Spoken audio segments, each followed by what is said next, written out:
గత వైసీపీ పాలనలో అధికారాన్ని అడ్డుపెట్టుకుని జోగి రమేష్ చేసిన పాపాలు జోగే కొద్దీ బరువు పెరుగుతున్నాయి.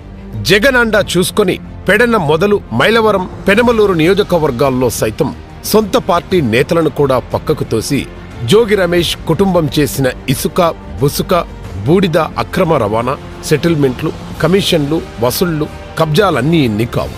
జగన్ ఉన్నంత వరకు ఈ అక్రమాలపై మాట్లాడే ధైర్యం ఎవరికీ లేకపోయింది. ఇప్పుడు పరిస్థితులు మారడంతో జోగి అక్రమాలపై ఫిర్యాదులు వస్తున్నాయి.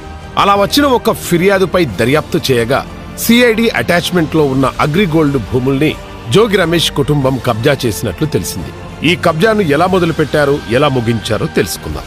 అగ్రిగోల్డ్ సంస్థకు విజయవాడ రూరల్లోని అంబాపురం గ్రామంలో సర్వే నంబర్ 87లో భూములున్నాయి.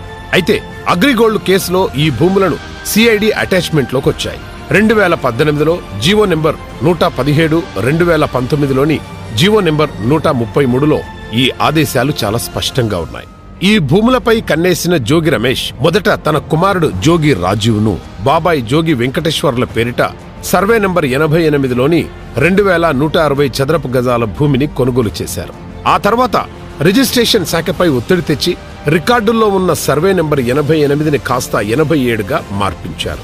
2023 ఏప్రిల్ 29న స్వీయ దిద్దుబాటు దస్తావేజులంటూ దొంగ పత్రాలు సృష్టించారు.